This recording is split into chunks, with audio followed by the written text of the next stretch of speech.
God. Ask God.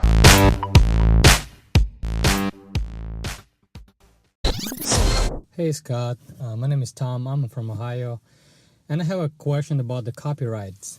I'm selling on Amazon for about 6 months right now, and when I first started, I just had regular normal pictures taken for my product, okay?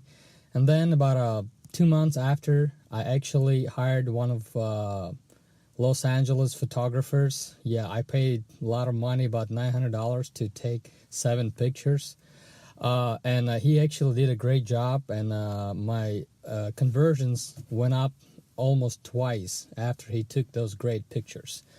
And then it was like second month I was selling on Amazon. Then I noticed that my competitor actually, one of my competitors who actually had only 2 pictures and was low resolution, probably Chinese people, I don't know.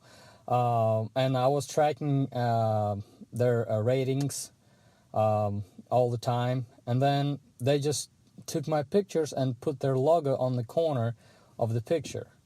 And I was actually fighting with Amazon, and I was telling them, hey guys, those are my pictures and I own the rights and everything, but they were keep telling me, you have to register your pictures on with the US government or something in order to provide the proof that you own those. So I just had some other things to do. I was getting ready for the Q4, so I didn't even think about it no more. But recently, maybe about a month ago, I just looked at this same competitor. I looked at his ratings, and his sales also went up even before the fourth quarter. Okay, so I'm 100% sure that those pictures, those high resolution pictures, they are helping my competitor to get sales, and at the same time this person is taking away sales from me. And not much I can do. I can when I was doing the research that I can do, I can file my pictures to the government, copyright.org, I believe, and but it will take like 6 months before I can get actual documents that I own those pictures, and it's a long process. So what are your thoughts on the copywriting, especially on the pictures? Thank you very much, and hope I'm going to hear this answer on one of your episodes. Thank you. Bye-bye. Hey, Tom, thank you so much for the question. And this is a problem because this can happen for sure. Someone can take your pictures that you've spent money on, and then now all of a sudden they're going to just start using them. And I think it's terrible that people are doing this. People with a conscience, you would think, wouldn't do that, but obviously they don't care. It's literally stealing. And I get a little sensitive about this because some of you that know my backstory, my wife and I were photographers, still are photographers, but we're more so not we're more of a hobbyist now because we don't do it professionally, but we did. And copyright on our images was a big deal. And it's still a big deal because people pay money for those images, or the photographer, the artist, if you will, has, basically created that thing, right? That whether it's music, whether that's an image, whatever it is, right? That's the copyright. And, there's a lot of different people out there saying, well, you don't have to register because, once you take that picture, it's technically the photographer's property, which is true. So your photographer that took that, technically it's their property, and then they'd have to give you the rights to it, which I'm assuming they have. But it's hard to enforce, to be quite honest with you. It's going to be hard to enforce because, again, it's kind of hearsay. It's like, well, this is my picture. How is it your picture? How are you going to prove that that's your picture? Now, you'd have to have some documentation. You'd have to have something from your photographer stating that now you are the licensed owner of that, or you are the registered owner of that image, and the date and the stamp and all that stuff. But even more so than that, you really need to register that, like they had told you, with the government. You have to do that. Now, it's a pain in the butt, and a lot of people don't want to do it. And to be quite honest with you, I don't even do it right now. It's one of those things you're like, well, if it happens, I'll deal with it. But here's a workaround. in your pictures, I don't think that you mentioned this, but in your pictures, you should have your brand somewhere on that image, not a stamp, not in the right corner like this person do, which again, by the way, is against the terms of service. You're not supposed to put any type of graphics or logos or web URL or anything on the picture. You guys probably see they have, different badges on there people are putting on there. That's technically against terms of service. And I know Amazon does a terrible job enforcing this, and it really gets me upset because here we are playing by the rules, and then someone comes along and tries to do this to get better conversions. And then if they do get better conversions, they're hurting us, but we're playing by the rules, right? You can tell I'm getting a little irritated here because that does bother me. But instead of going, well, I'm just going to do the same thing, you have to try to abide by the rules.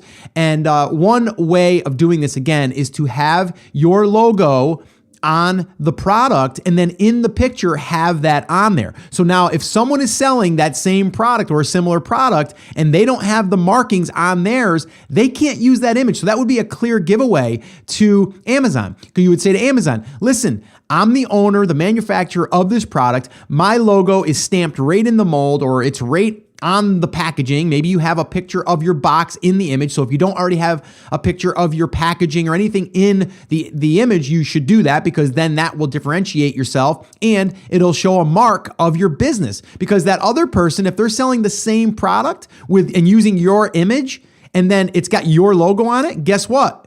You're going to be able to say, that person set up another listing on my particular item. They'd have to go and actually list on my listing, which they can't do because I'm not authorizing anyone to sell that product on my listing because I'm brand registered and all of those things.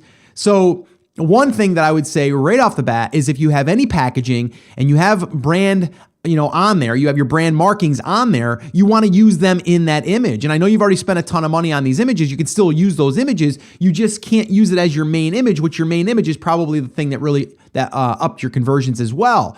And I would just have that try to be throughout all of my images. So wherever you're showing the item, show the brand. If you're having a lifestyle picture of someone using the item, try to have the logo or the stamp somewhere on the item as they're using it. If it's a fishing rod or a tackle box and you show someone, picking through it, show the spot where the logo would be if you can. Not always going to be possible, but this is just some things that you can do. Now, if you do want to register, which again, it sounds like you spent a lot of money on these images, it's probably worth registering these, okay? And the thing that you can do, again, I'll link this up in the resources page and on the on this episode, which is theamazingseller.com/334. And then I'll put it on the resources page, which we talked about here in the beginning. And then that way there, anyone that wants to register, they can do that. I actually have a good article that I pulled from LegalZoom. LegalZoom is who I would go through probably. They take care of all of the paperwork and all that stuff. You don't have to, but they just make it really easy. I've did a few things with them in the past. I did an LLC. I did a trademark through LegalZoom. Really easy. So definitely if you want to check those guys out. But I do have an article, which I'll link up in the show notes. And it talks all about how to copyright your pictures or your music or anything that you want to copyright. And it gives you all of the necessary steps, whether you use LegalZoom or not. So it's a pretty good read. It's not that long, like 3 steps. And that would be one thing. And then if you have that, then you can give that to Amazon and say, hey, listen, I've got this. This is my copyright number, through the, .gov website or whatever, or your paperwork. And then this way here, you have a number. The other thing is that I didn't hear you mention is, did you actually reach out to the seller? Did you reach out to them and give them some type of notification that they've violated your copyright? Have you just went out there and, again, maybe the nice approach at first, right? With a nice letter. And again, I had Ted Limas on, which he might be someone to even maybe email or reach out to. He can maybe guide you through this as well. Maybe what are some next steps? I had him on episode 186 was where we were talking about trademarks and copyrights. So that's theamazingseller.com/186. Definitely want to listen to that one or go to that one and look at the show notes, and you can kind of see what we talked about there. Probably be some links to the .gov site and how you kind of do all that stuff, because I think he mentioned it there. But again, it stinks, that this is happening, but it's happening. So there's some things that I would be looking at doing And like I said, going back to, I would definitely make sure that your product images have your logo on your product or in the packaging or on the packaging so you can show that in the image. And if someone grabs your image, guess what? They have to use that image. Now, if they Photoshop it out or something, now we've got another problem because now they've clearly